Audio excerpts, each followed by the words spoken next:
Voila. Ooh, fancy. Printable track instruction manuals.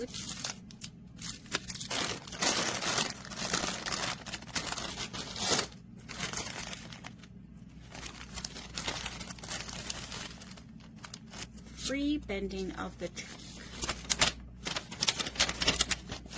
And then you got a little tie back. So as far as I know, this is just the one curtain panel, but it's really, really big. It's heavy though. Like, this is substantial.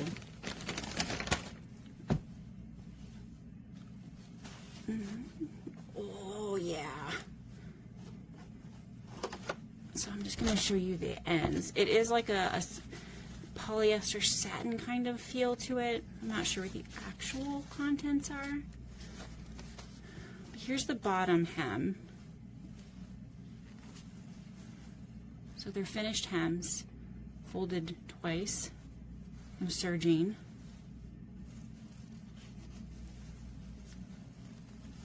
And then the top has the gross grain or canvas. Let's see.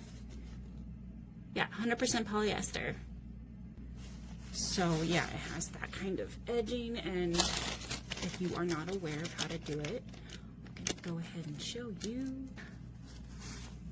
But you put the little hooks in like that, and then this will go in the track. This will be the track portion, and then this little hook will go over that, I believe.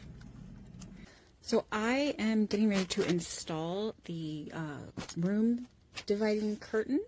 And I found some of the instructions a little confusing, and maybe that's just me not being great at it. But I figured it out, and I thought maybe it would help y'all. So you have pieces like this that look like this, and these are end caps, and then you put one of the curtain hooks into the thing, and so it's fixed on the end of your end cap, end of your curtain. And then these are the tracks that slide along, and on the thing, one side is this curve and one side is at right angles. So one's like a perfect T and one's kind of like an anchor. So this curved part is the bottom, and this flat part is the top. And you can kind of see the shape a little bit better in these end caps.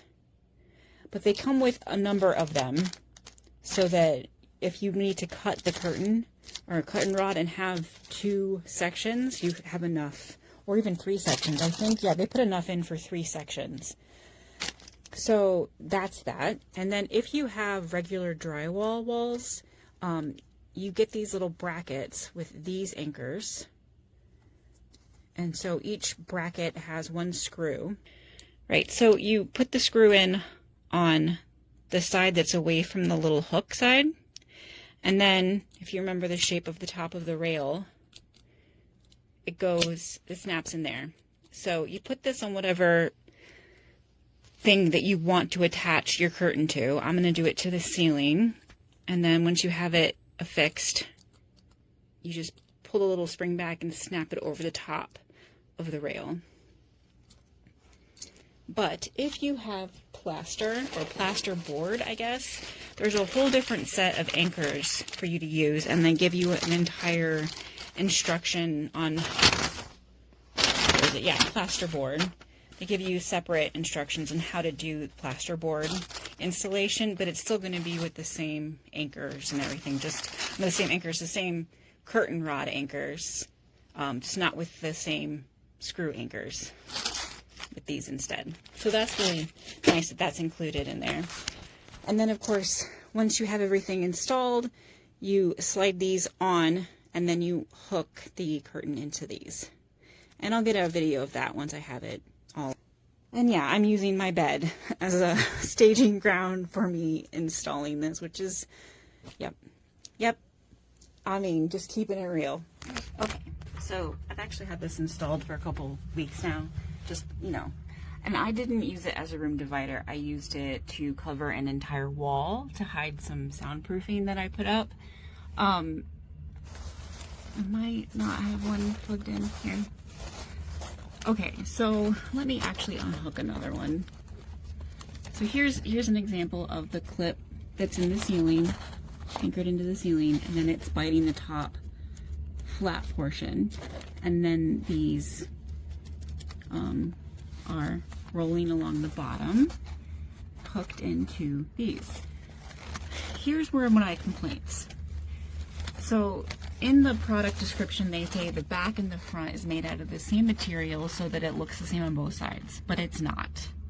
The top portion that has the pockets for the hooks is white on a black curtain, and it would be visible if this is hung from the ceiling as a room divider because the curtain hangs below the level of the curtain rod. Now they could have accounted for this by moving these pockets down an inch, inch and a half, however long, so that the hooks only go up so far and then it covers the curtain rod, but it doesn't. That's not how it hangs. This is how it hangs. The other thing that was kind of annoying to me is that there aren't enough slidey things in here or hooks to do all of the little things. So you have to kind of like count how many of these there are on the panel that you're using versus how many hooks there are, and then figure out how many you're gonna skip between hooks in order to get the look you're going for. I don't know how they did it for the ones that they have photographed for the product image, but I couldn't match it. But then again, I'm also using it for the entire width. Like, I took the entire like 110 or 109 inches, however wide it was, to cover my wall.